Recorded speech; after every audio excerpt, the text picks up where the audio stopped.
liftoff. We have liftoff of Apollo 13. Yes, liftoff, folks. Yeah, you got to see what it's like behind the scenes here at the old off night.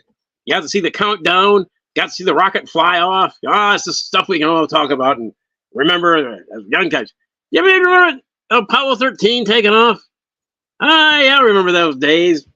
I was like a young guy, and wait a minute, that was years and years ago. So anyway, we didn't watch a new one, the Starliner takeoff, but we're going to talk about the show now. Oh, there's two guys over there. Hey, guess who's coming on to help you out, folks? MC and Mr. Mark Sweetman. Hey, rockets away. All right, thank you, Andy. Good to see you. Good seeing you too. All right. I got a little late. You got what? I here. I just drove in. I drove in fast. Well, we've started the show. Around.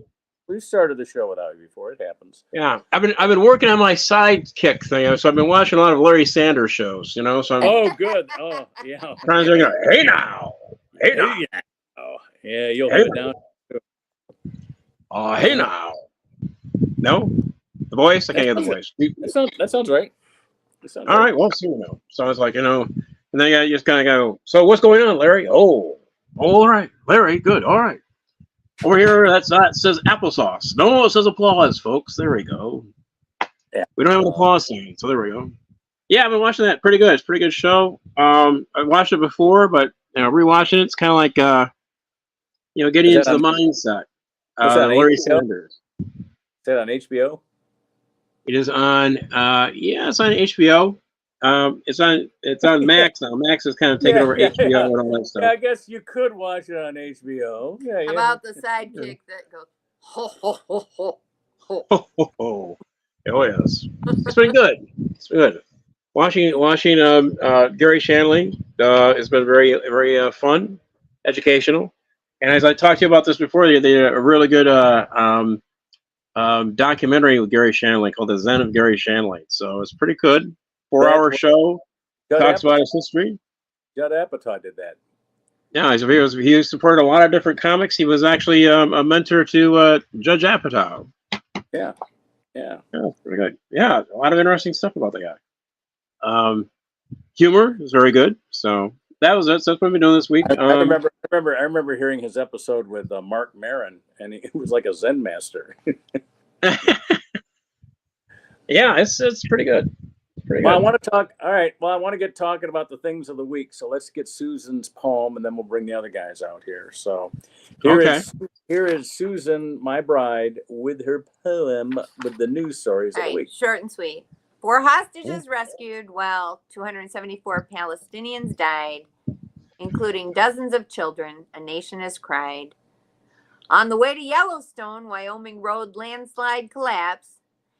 And felon Trump says, I don't care about you. What an ass. That was it.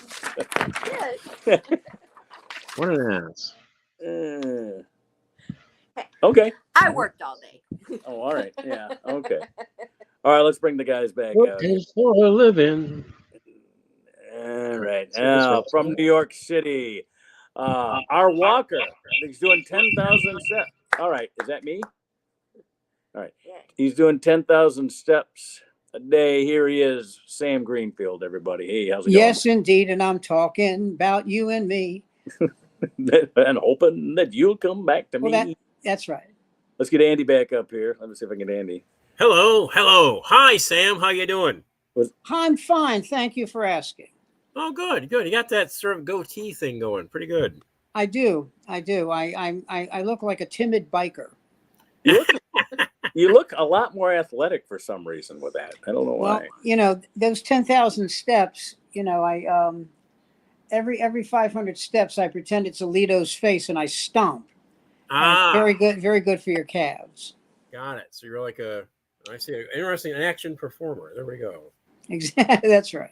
Yeah, well, let's get Jason out here, because the thing I want to talk about first is hey guys, that concert we had. Anybody catch that? Which concert? The one at the train station. Oh, the Detroit concert. Oh, we aren't keeping up on that? At the train station, yeah. Station. You have to have, go ahead, Jason. Tell us about it. I can't believe this was like the Thanksgiving Day parade in June. Really? Yeah, haven't- everybody talked about this. What's Thanksgiving? Clearly not everybody. Yeah, because now these two Well- guys about it. I thought this would be a big discussion. There was No. just to fill in. I was going to fill Salmon, but I guess I'm filling in everybody. It didn't make the poem. That's how impressed Oh, I that- was. Here's the deal. I heard about it. I'm very excited about it. Actually, my sister, my niece, Well, don't before get they too- actually decided to Yeah. remake it, actually bought 2 apartment complexes there. So then she didn't know about them revitalizing the train station, and suddenly, So- oh, she's a millionaire. Now Okay. she's a millionaire, exactly. So I guess I'll explain it to everybody. Last Thursday, we had a concert in the mall in front of the Michigan Grand Central Station, Mhm. or Michigan Central, I guess they call it. And that was a big deal, but the bigger deal was all the things that happened leading up to it. Okay, Sam, we have a train station that has been the symbol of urban decay. In fact, it was used as a backdrop for some films. Yeah, You might know the Transformer Yeah, films. the Transformer films. Remember Because it was in such horrible they shape. blew it up in Transformers because it was in such bad shape. And so Bill Ford, his great grandchildren aren't too bad. His great granddaughter owns the Lions and turned them around. And his great grandson is the chief executive officer of Ford Motor Company, and he's the one that talked. He asked Mayor. This story's great. About 10 years ago, he asked Mayor Duggan to talk Matty Maroon into putting windows into the building to stop the decay, because most of the decay was from the wind and the rain that came in through the shattered windows. And Matty Maroon's famous response was, "Why would I want to do that? Why would I want to keep it from decaying?" Yeah. But anyway, That's a Matty Maroon. Yeah, that's them. So Ford bought it just because they had done at the same time, they had done what they called a homecoming, where they invited people who had been born and raised in Detroit and went out and made their fame and fortune elsewhere, but had a basis in Detroit, to come back. And they had this reunion at the lawn in front of the train station. The lawn is still good. The lawn didn't decay after 30 years of abandonment. All they had to do was mow it, and it stayed pretty well. But and so he got this idea that he would talk his motor car company, the executive board, in buying it, and they've refurbished it, and they're using it now for their automated car division. Mm-hmm. The people that do the research. In fact, the 14th Street, which runs along the west side of it, and connects the Verner Highway alongside the Verner Highway that's in Mexican Town. Mm-hmm. That is the first mile of charging road. The technology they have in the road allows you to drive over it, and your battery recharges as you're driving over it. You don't have to be still, and you don't have to be connected to anything. Mm.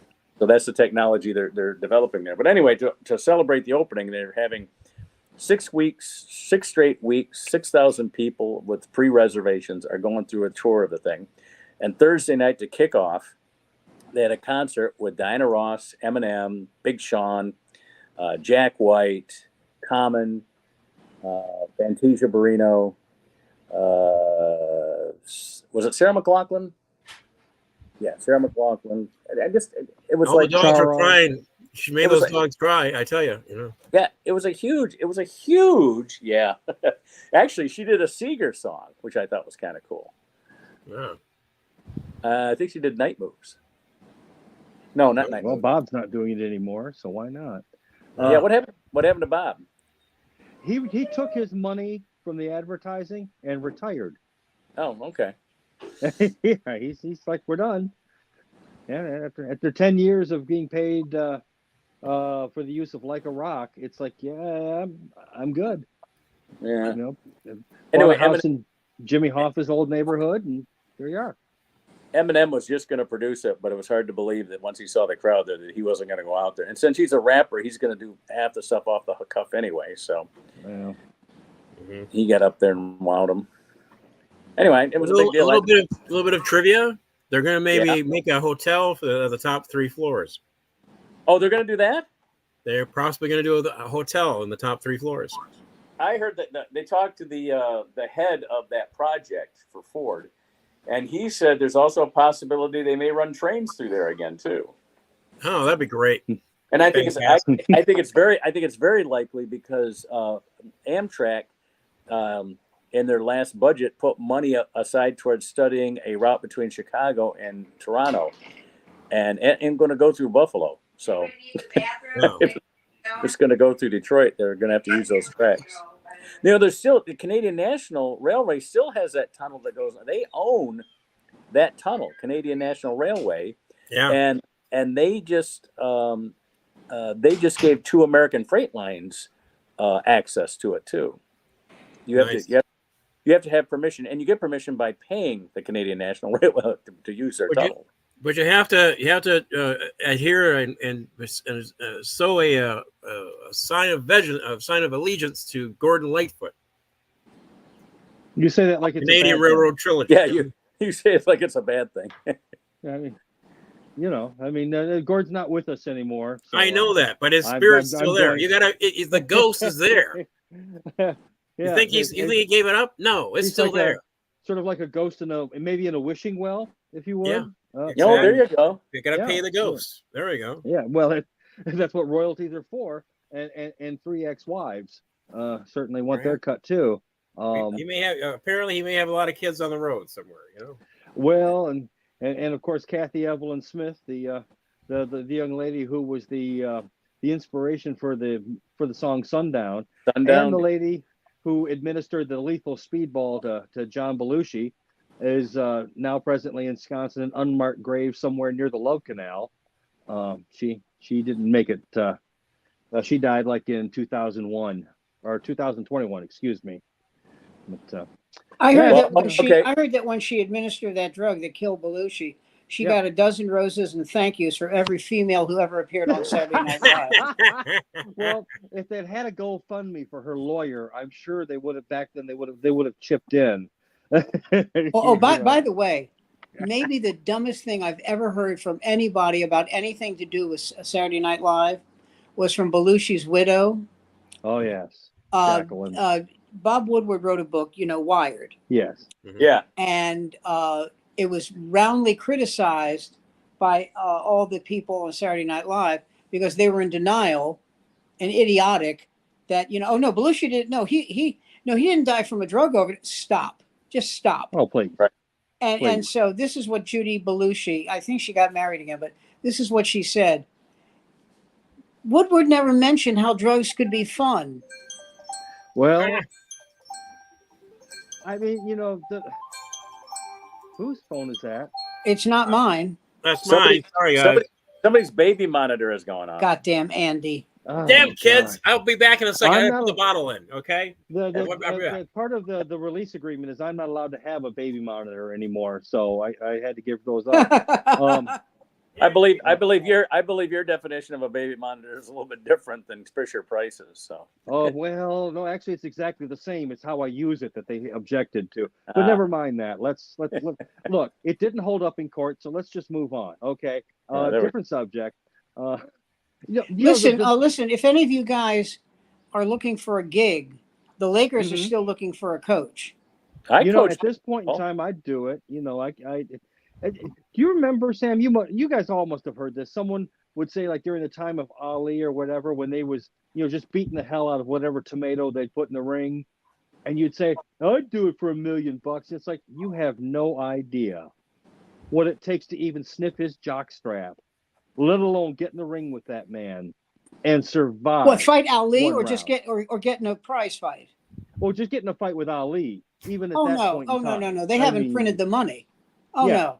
Yeah, I mean, or Mike Tyson. Unless when the referee says touch gloves, you immediately fall.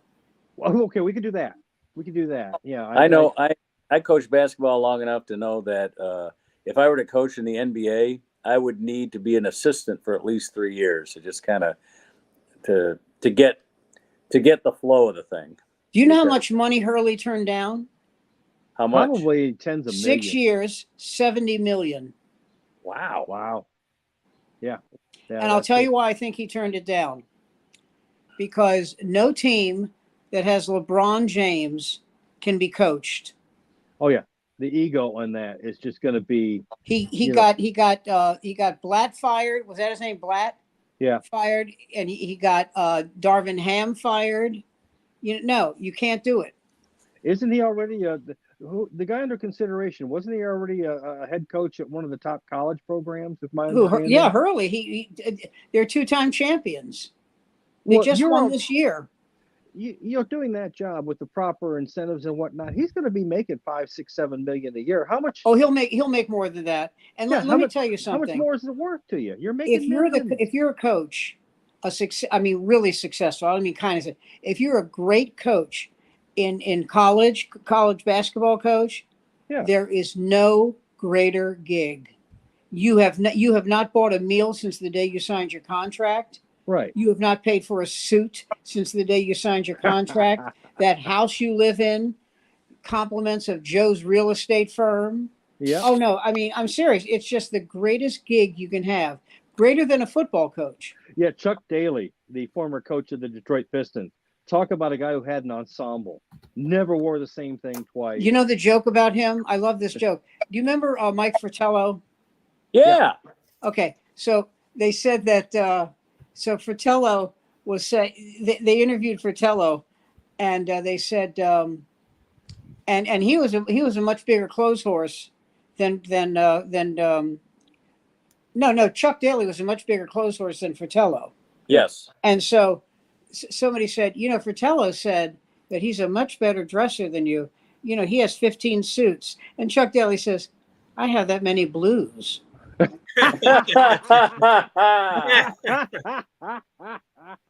Daly's daughter used to hang out at the Comedy Castle. Did you ever run into her, Andy? Sydney Daly? Never did. Was she nice? Yeah.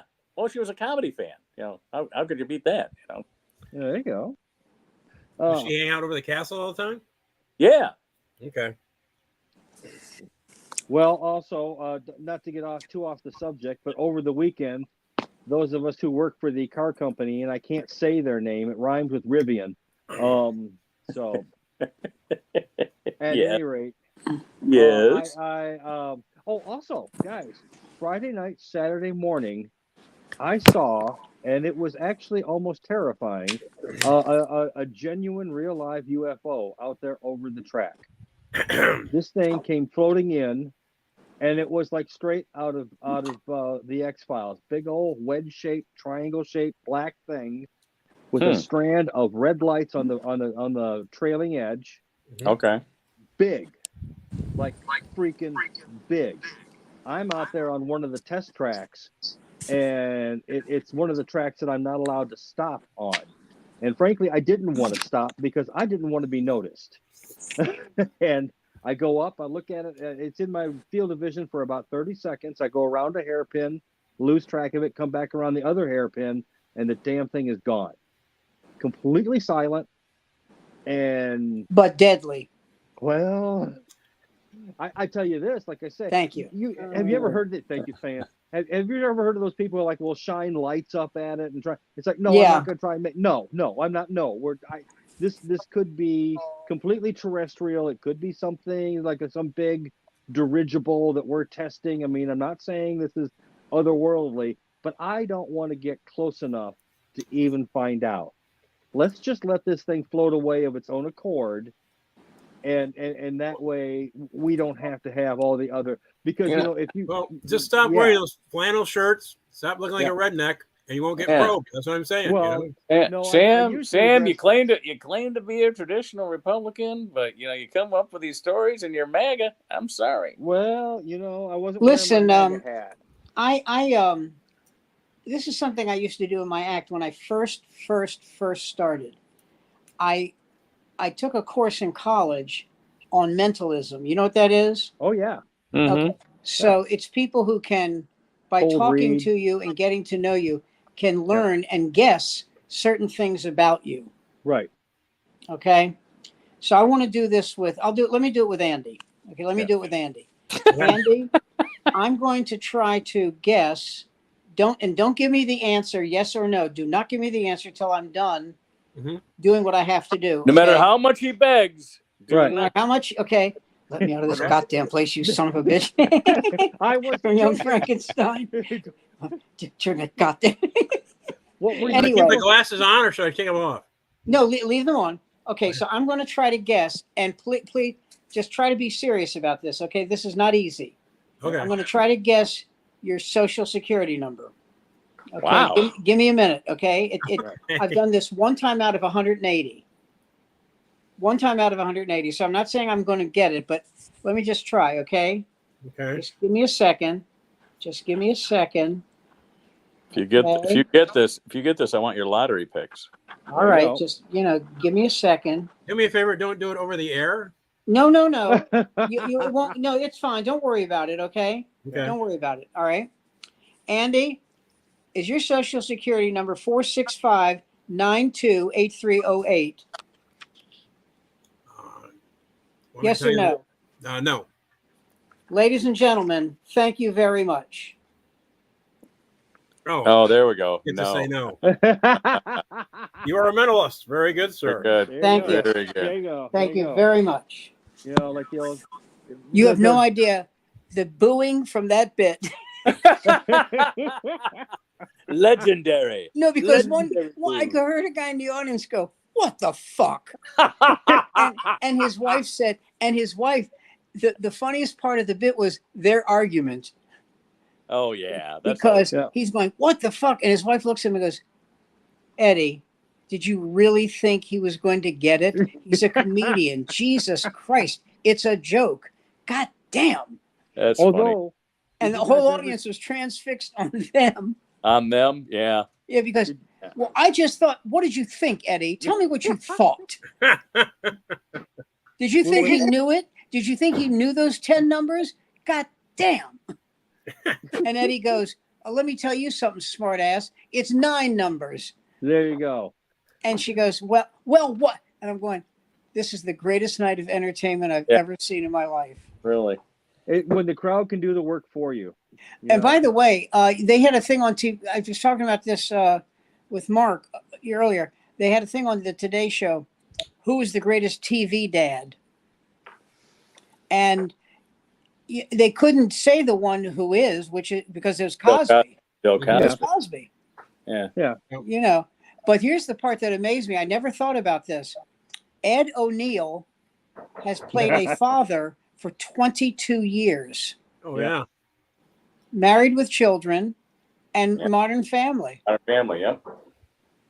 Yeah. And the most amazing thing about me, and he's a very talented guy. I don't begrudge him anything, but that's 22 years of work as an actor. Well, and raising other people's kids. Oh my God. Yeah. Well, think about Kelsey Grammer. My favorite line of his in Modern Family is when the stunningly gorgeous Sofia Vergara says to him when she's playing what was it? I forget the name of the character that she played, but she says to him, Gloria. She goes, "Listen, I'm going to go upstairs to the shower. Would you like to join me?" And he goes, "If you go into the garage and you open up the tool shed, there's a rifle. I want you to use it on me if I ever say no to that question." Oh my God. That show was so well written. God. That was a good show. Great show. Sadly, it's one of those shows that I missed entirely because I pulled the plug on television, I don't know, about 2005, 2006. And What was Dunphy's first name? Phil Dunphy. He what's great about that character, and there's few that do this really well.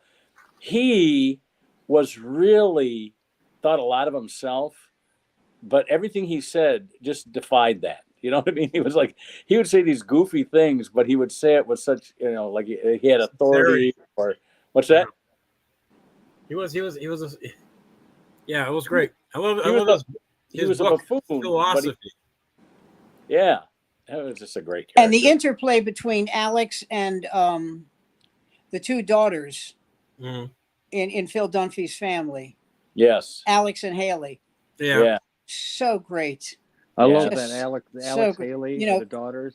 Well, because Alex was the brilliant one. Am I right? Yeah. Yeah. And Haley Yeah. was the very pretty but dim one. Yes. And so she says to her, she goes, "Oh, did you figure that out on your own?" And she goes, "About like you have, about why you haven't had a date since you were 5."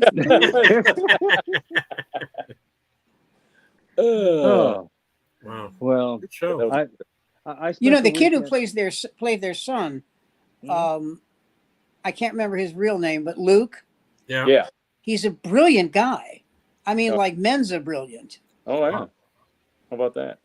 And just as a little bit of trivia for you, I did a little research into the show Law and Order. Mm-hmm. Yeah. George Zazunda, who played the first head cop, Yeah. Max Greevy, Mm-hmm. he left the show because he was tired of commuting from LA to New York, and he wanted to go back to LA. And it turned out that the entire rest of the cast was relieved he left, because he thought that the show should have centered around him. That, because it's an ensemble show. Right. And he wanted to center around him as the head cop. And then they got rid of what's his name? Well, Sorvino did it for what, 2 years? 2 years. And he Right. left. He left because he was singing opera, and he felt the show was hurting his voice. Yeah, and he's I'm told difficult to work with. Although again, you get a He sings opera. Of course, he's difficult to work with. you hire an Italian genius, you get an Italian genius. Right. I mean, you're right. You're going to get someone who's, but you're going to get the product on the screen. And then they let Chris Noth go because they just wanted, nothing against him. They liked him, but they just wanted to try someone new. It was nothing against him. And then he's the one who said, "Can we just?" Because you remember how it ended with him. He was fired from the police force because he punched a city councilman in the mouth, and he told Dick Wolf, the genius who created all this, he said, "Can we just have one show, like a 2-hour show, that winds it up for Mike Logan?" And they said, yeah. So they did a show called Redemption. And he had been banished to Staten Island, which is banishment. Yeah. And Dabney Coleman played his boss. Right. And the recently departed Dabney Coleman. Dearly departed your Dabney Coleman, right? And what else? And they got rid of Richard Brooks, who played Paul Robinette, and they got rid of Dan Florek. Well, and played Michael Cragen, Moriarty, but they brought him back for SVU. Michael Moriarty got fired because. Well, Michael Moriarty kind of fired himself. Yeah. Yes, Michael Moriarty went nuts over Janet Reno. Over Janet Reno. And by the way, I think I told you this. I saw the interview he had with Bob Costas. Yeah. About that, and I swear to God, fellas, I literally thought he had lost his mind. I thought he's nuts. He's just talking like a crazy person. And he moved to Canada. And he lives in Canada now. He is Canadian, if memory serves, which I don't know if there's a cure for that. I'm sure there is. And by the way, here's how you know that they're never bringing you back on the show. The season 20 opened with a funeral for Ben Stone. So that's how you know it's over for you. But what about the guy who became a senator from he was on the show for a couple of years, later he became senator, then he ran for president, no one cared. He's a lawyer by Fred Thompson. Fred Thompson, right. He was great. He was great. Well, you know what he was? He was the minority counsel for Watergate. Yeah. Oh yeah. Yeah, he was a great lawyer. But he was a terrific actor. Yes, he was. And the first time I saw him as an actor is when he played he did play the attorney for the thing with Sissy Spacek, Marie. Mm-hmm. Where these guys were selling pardons and paroles to stone criminals in Tennessee. What, corruption in Tennessee? Can you imagine? I'm glad I'm sitting. The room is spinning. I mean, Marie Rigetti Oh. or Raggianti, one or the other. Oh, by the way, they did a thing on the Stephen Colbert show, the late show. A great actress, Lauren Benanti. She does Melania. Melania Trump. Oh, she's great. And so they said, now listen, if your husband is convicted, he'll probably do 3 years, but good news for you, it'll be house arrest. And she starts crying. Yeah, that is not good news. That is horrible news. Why do you tell me this? What do you think? That's good. But I read somewhere, and I don't know if this is true. I read somewhere that she's living in Maryland. Really? Yeah, because her son, Barron. Yeah. And I say her son because I don't think Trump could care less. Goes to school there. There's a couple of really good private schools there, Bullis Prep and Sidwell Friends. Well, he graduated in Miami though, didn't he? Or Boca? He did. But I don't know. Maybe he went to. Maybe he's going to Johns Hopkins. He might be going to college there this fall. No, he'd be going to college somewhere in the area there. Yeah. He's all grown up now. I mean, he's grown is right. Well, yeah, he's huge. Yeah, 6'7". Oh my God, that's a big kid. It's like Jabbar. Amazing in a Jabbar, Speedo. Jabbar. His father, Jabbar's father, was 6 feet tall. His mother was 6'1". Well, that'll give you a big kid. And so that's the thing with Trump. Trump is 6'3", probably 6'2" now because as you get older, and Melania is 5'11". Wow, there you go. Yeah, tall kid. And so is Ivanka. Yeah, and then the first Mrs. Trump is dead, if memory serves. Yeah, that's what happens when you push down the stairs. Yeah, she suffered a Putin death. Yeah, she fell for him in the worst possible way. Hey, much is said about Johnny Carson and his relation. His first ex-wife ran into issues later in life, and there was no longer any agreement or anything, But he reached out and helped her out. Yeah, which he didn't. Say that to again, do. Please. I said Johnny Carson's first ex-wife, his first wife. Right. She ran into some financial issues very late in life, and he reached out and took care of her, helped her out. It didn't. I believe that. Yeah, he's no Jerry Lewis. Let's. Oh man. No. Oh my God. Oh, he's no Bing Crosby. My boys killed themselves. Time for the launch. Both of them did. Yeah, about to say the second batch seemed to do okay, but the first batch not so much. Well, my favorite story about this second batch of Crosby kids is Mary Frances Crosby. Right. Yeah. She was living with a guy named Ebb Latimer. She later married him and divorced him, but she asked her father for permission. I don't know why. He was nobody's Johnny Faithful. If she could move in with him, and he said no. I'm a devout Catholic. At which point the Pope tried to kill himself. And so he said, I'm a devout Catholic, and no, I can't have that. And so he dies, and she moves in with Ebb. Yeah. And Barbara Walters, I'll never forget this. Barbara Walters said to her, now, doesn't this go against your father's wishes? And she said, my father's dead. He doesn't have wishes. Well,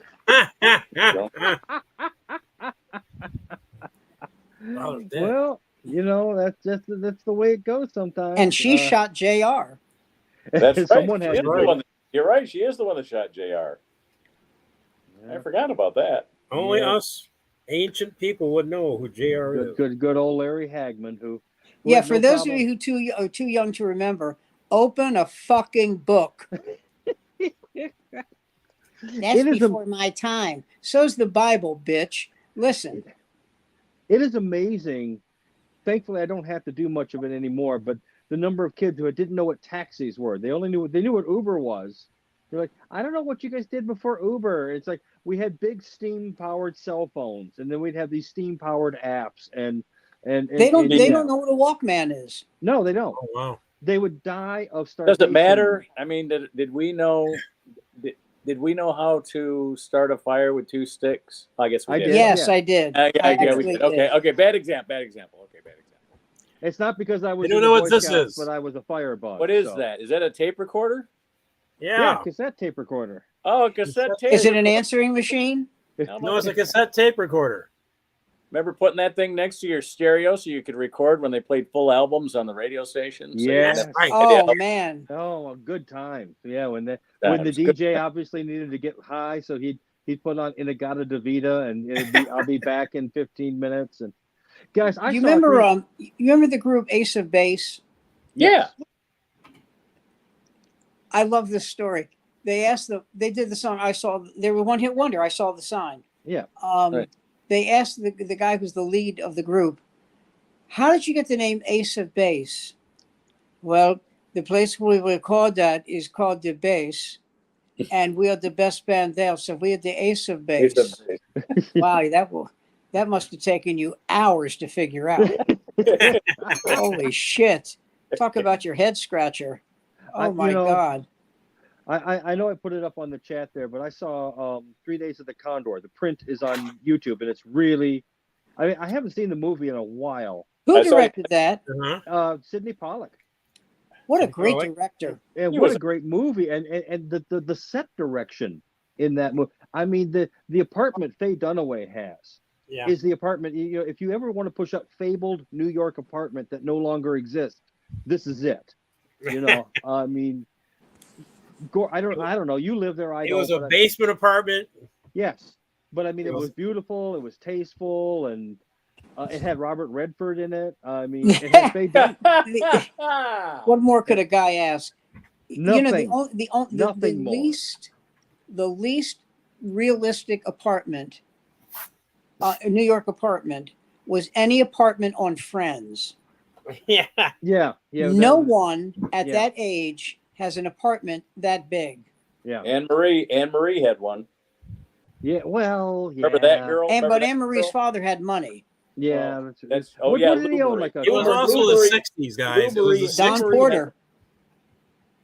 And What's whatever happened to Ted Bessel? I mean, come on. Did he ever get married? Did he? He became a director. Oh. Yeah, he directed a lot of television shows, sitcoms and dramas. Yeah. Okay. Well, you know who directed a ton of shows was David Steinberg. Oh yeah. Yes. He was Brilliant comedian.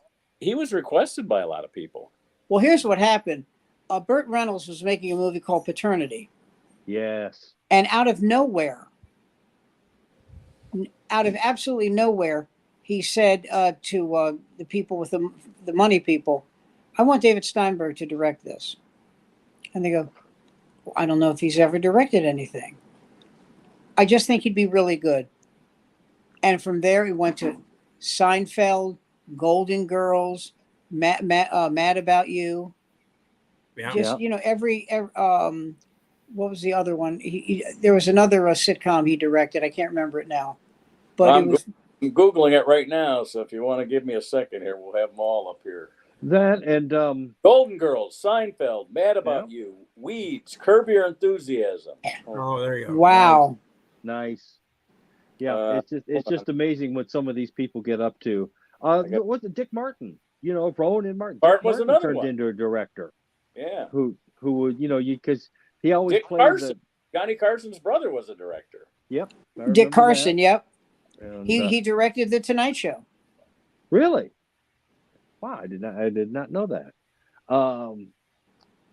Wow, David Steinberg had 19 Emmy nominations. Oh, Did he ever win?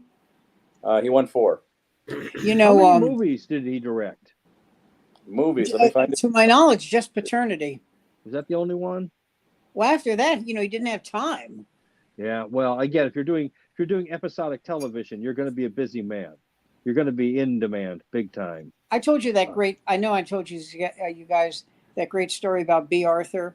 She's talking to David Steinberg, and she goes, she's drinking her vodka tonic after the show, Right. and she says, "Why do people hate me the moment they meet me?" And he goes, "It just saves time." David Steinberg directed Robin Williams in Evening at the Met. Okay. Paula Poundstone, Cat, Cops, and Stuff. Rick All Reynolds. right. Only the Truth is Funny. Remember that one? What Yeah. happened to Rick Reynolds? Speaking of what happened to, He Yeah. went nowhere. I mean, he was Women of he the was Night. managed by Rollins Jaffe. And David Steinberg did Women of the Night series of. was that an HBO series? Women of the Night? You know what? I don't know. How about this one? Who she fell off the map in a bad way? Brett Butler. Because Oh, remember she got she had good. alcoholism. I can tell you what happened to Brett Butler. Yes, tell me, Alcoholism Sam. happened I'm to all her. ears. Let me tell you what happened to Brett Butler. I am all ears. Grace Under Fire, right? Yeah. Yeah. She exposed herself to a 9-year-old actor on the show. Well, who doesn't do that? Oh, we're talking about All people. right, point taken. But Yeah. she Jason, screamed and remember- cursed at the director in front of the studio audience. Okay. And the creator of the show, Matt Williams, said, "I'm leaving the show, and my wife and I are moving to a place where, unlike Grace Under Fire, it'll be calm and happy and with no visible signs of stress." That's right. We're moving to Beirut. So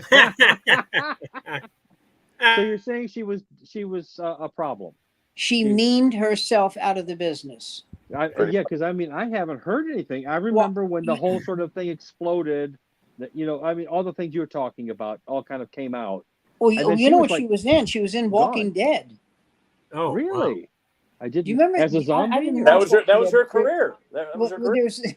There's this one thing on Walking Dead where these 7 people were murdered by the zombies, Right. and one of the people murdered was a huge fan favorite, and it really rocked the show. I was told, but I never watched it. But Brett was one of the people murdered, and had a significant part on the show. Wow. I mean, like you hear about other people. Like, tragically, one of the guys I point out to some of my people in AA is Jeff Conway, because he always had he So had a couple sad. It was, and he died. Essentially, his addiction essentially killed him because it was he switched to prescription pills, and so in other words, he found a way to legitimize his addiction. Yeah, it was terrible what happened to Yeah. him. He couldn't stop. Jeff Conway from No. Taxi. Yeah. Yes. And that's the thing. He had a part in Babylon 5 many years. Oh no, after he was Taxi. working. Yeah, he'd finally gotten some back into the business, could make a living, and He could not. I mean, it was. Like Greg Giraldo, which I remember hearing an Oh, interview God, with him I saw him 10 days before he died. And it's heartbreaking. You just want The to say nicest guy. Yeah, even though he was a lawyer. I mean, But no, I saw him 10 days before he passed away. Yeah. Oh. But balls of steel, man. He went straight at Dennis Leary, and when Dennis Leary was king of the fucking world. And they were both on, what was it, Tough Crowd? You were on that show, Sam. Yeah. I don't know if you were on that particular show, but I mean, he eviscerated him. Yes, he did. He did. I mean, just straight up, and that takes fucking balls, man, because that was at a time when Leary, if he'd made a couple phone calls, your career. Well, and the thing that amazed me about it was that everyone knew that Leary, and I know Dennis, and I like Dennis, but everyone knew that Leary completely lifted his act. Bill Hicks's act. Yeah. Just took it. Just like opened up the safe and took it. Yeah. And Greg Giraldo. And when people would talk about Greg Giraldo Dennis Leary being a thief, yeah. No one. I mean, it was like an unwritten rule. But don't mention Bill Hicks because Bill. he just died, and And Giraldo said, "Oh, really? He's dead? I'm going after Leary." Yeah. I mean, Bill Hicks is one of these comedians that really, I mean, everyone sort of says, well, Kinison, but Hicks, all these guys who were like big and loud and outrageous and not afraid to say anything. And now the West Coast version of that was when Joe Rogan went after Carlos Mencias, which I still remember as just being epic. And he was losing that fight till someone gave him a microphone. Mencia was worse to me than Leary. Really? I'll tell you why. Because Ned, Leary, his real name. Leary, I really believe this, could have had a career and didn't need to steal. No. That's It true. was like Robin Williams. Robin Williams didn't need to steal, but he stole. He was so talented. And Leary, Leary was in movies with Clint Eastwood, for Christ's sake. He didn't need to Yeah. steal. He just did. Right. Yeah, what was that movie? What was that movie? Did The Ref with Yeah. Oh my God, that's Jonathan With Demme Kevin directed. Spacey. with Kevin Spacey? Yeah. Oh, Yeah, that was, and those two people fought like they could have been in the same ring with my parents. That's how good they were at fighting with each other. Who was the woman who played Spacey's wife? I don't remember. It wasn't Maggie Smith who played his mother. wasn't it the wife? Wasn't that Warren Beatty's wife, Annette Bening? No, wasn't it? no, it wasn't. No, It wasn't no, Annette Bening. no. She's a little bantam, a little 115 pound, just I got fire. I got Google right here. Hold on. And I got Google I right think it was- here. His name is Paul Revere. Well, Yeah. what's his name? Louis C.K. The said Ref. that Leary had stole the "I'm an asshole" routine from him, and they changed it into the song because Louis was doing the routine in Boston, saying, "What if someone is just a total asshole? What if they park in the handicapped spaces?" I remember that. But Louis did say that later on, Dennis Leary came to him, and there were some arrangements made, and there was a check written, and there was some projects that were lined up.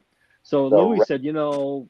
So what hard you're saying, feelings. Jason, is there is honor among thieves. Well, I mean, if you get paid, I guess. A good example, Layla. We're all familiar with the rock song Layla. We know the piano outro on Layla.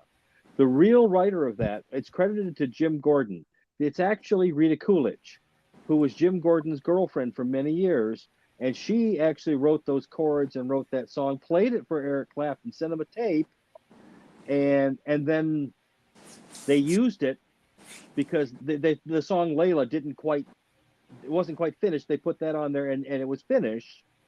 And then when she heard it, and it was like 2 years between initial inception to where it became a huge hit, and she gets a hold of Clapton's manager to say, what the fuck's going on here? And Clapton's manager is Robert Stigwood, not a particularly nice gentleman, who basically says, shut your fucking mouth. If you ever say anything about this to anyone, I will crush you like a bug. We will wipe you on the, what are you going to do about it? You're a backup singer. Wouldn't it have been great if she had said, what are you trying to say? Exactly. Judy Davis.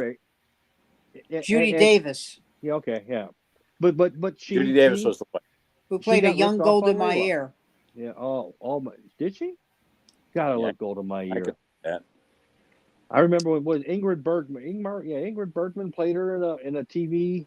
You know who loved Golda Meir? Well, Golda. Sadat. Yeah, that's true. Well, I like what she had to say. A couple of things. You never miss an opportunity to miss an opportunity. And she says, we can forgive you for killing our children. We'll never forgive you for making us kill yours. Teaching our children to kill. Yeah, I mean. And now you have Netanyahu saying, all right, now you're not killing them the right way. Well, you know what? October 6th, none of this was going on. See, this is what bugs me. I did a TikTok about this very subject today. I said, listen, I understand why people are pissed at Netanyahu. Okay, I do. He's killing people unnecessarily. He does not have to do what he's doing in Gaza. He does not. But I don't hear these same people saying anything about Hamas. Oh, an Israeli woman last week, these two mongrels, Hamas mongrels, talked about, I raped her, and then my cousin raped her, and then my uncle raped her, and then we shot her in the head and killed her. Yeah. I don't hear a word from these Harvard kids about that. No. And the people who they're going after at Harvard, the kid's wearing a yarmulke. It doesn't mean he supports Netanyahu. Mm-hmm. So don't tell me that, oh no, it's because of Israel. No, you're a Jew hater. If you're just going after them because they're wearing a yarmulke, you're a Jew hater. That's what it is. The hostages that were, one of the women that were being held was being held in a residential building by a doctor, his son, who's some sort of a human rights activist and photographer. They had to coordinate the rescue amongst several different places because they knew if one hostage was rescued, the word would get out and the other ones would be killed. So I'm sorry, they know that if you want to find the weapons cache, you go into the kids' room and you'll find the weapons cache. That's You right, wanna- because that's you the kind wanna- of scumbag you- cowards they are. You want to find the weapons depot? Look under the mosque. You want to find the control center? Look in the tunnels underneath the hospitals, because that's exactly right. In warfare, in World War I and World War II, it was 9 civilians killed per every combatant. 9, and yet somehow or another Israel has to fight 1-to-1. Why? How? How did this happen? Is it because Jews are standing up for themselves and not going to take the shit that's being thrown The thing at that's them? bad though is that, and this is what saddens me is, and I told you I have family who are Israeli. Yeah. And they said Netanyahu is the worst possible person to have leading Israel now. Just the worst, because he has enslaved himself to the ultra orthodox.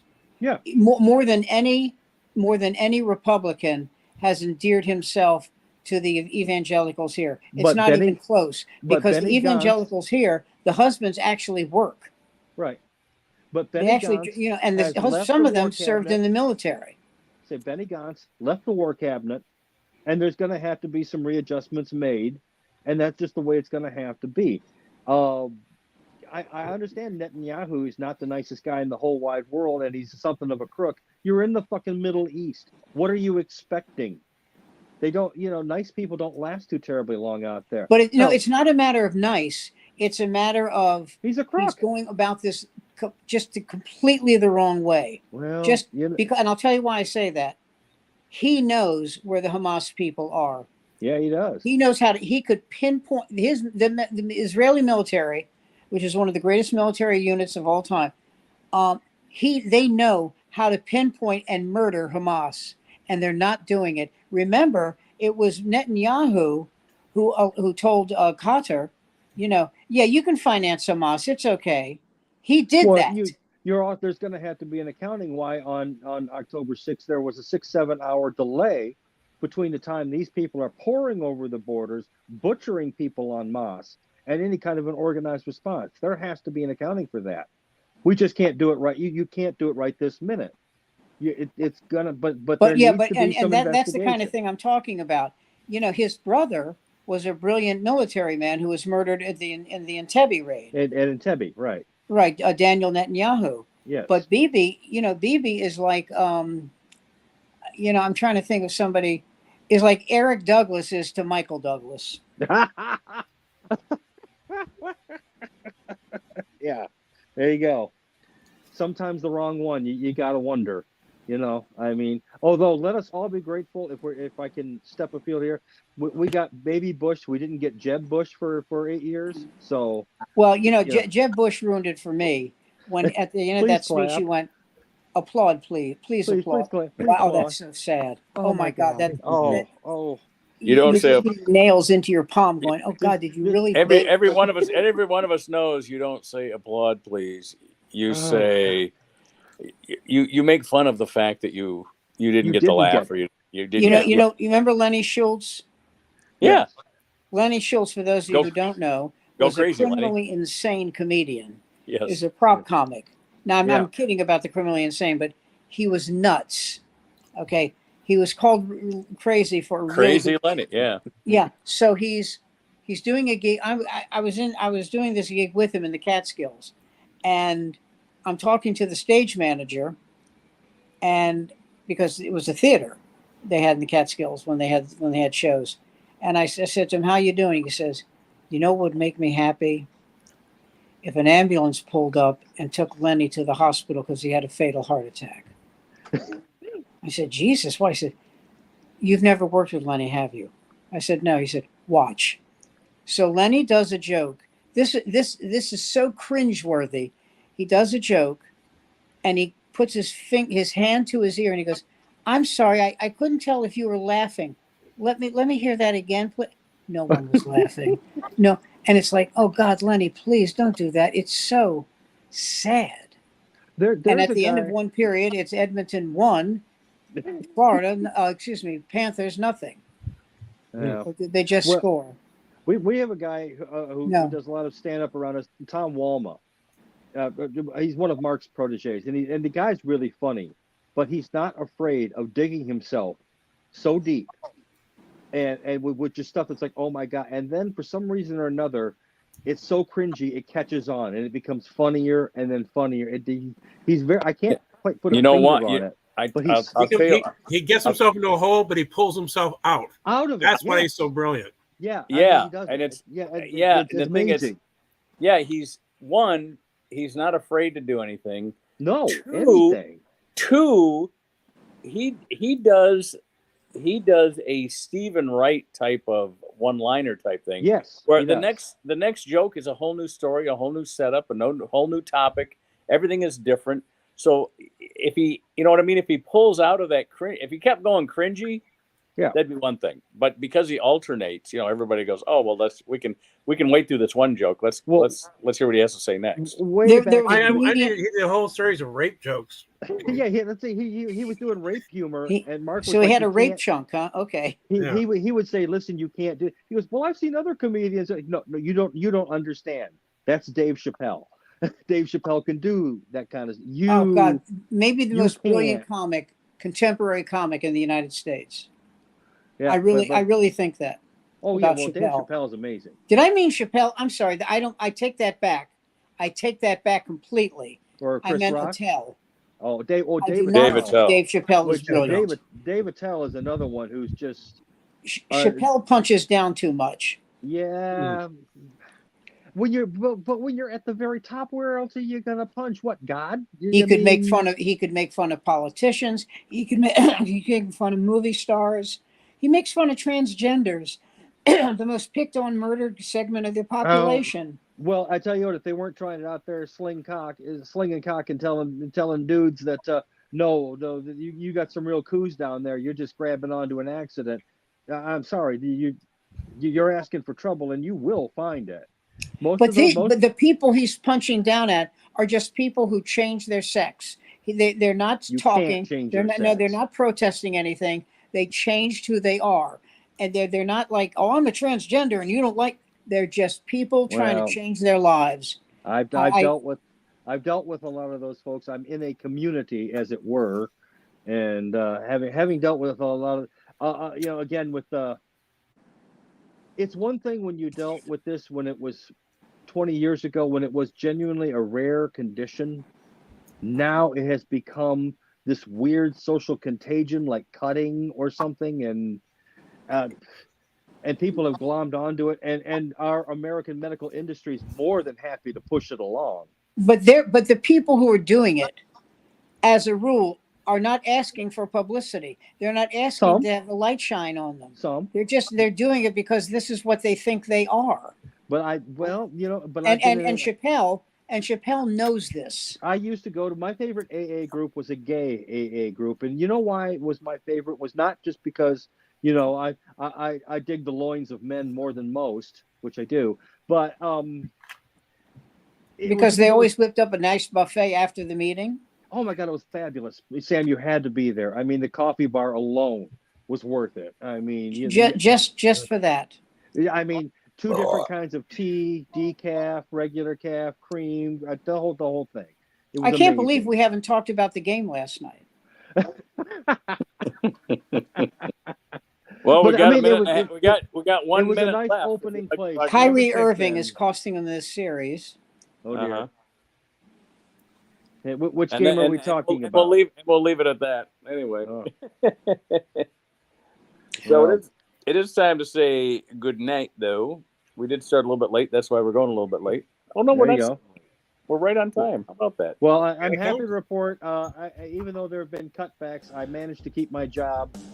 That's good news. There you go. That's good news. There you go. I made the cut, so to speak. Uh-huh. I'm sorry to see some of my fellow employees get whipsawed out of there. But I told Barbara I wanted to get a job as a night watchman, and she said, you're setting yourself up for failure by climbing so high. Well, let's not try to top that joke. That was very funny. That was Sam Greenfield, Andy Jensen, Jason. Take your time. And Jason Grant. I'm Mark Sweetman. We're the off night. We're here every Monday night at 8 o'clock. Come back, join us. Don't forget to hit the like button, subscribe to our channel, And we'll see you next Monday at 8 o'clock. Good night, everybody. Good night. Ciao folks. for now.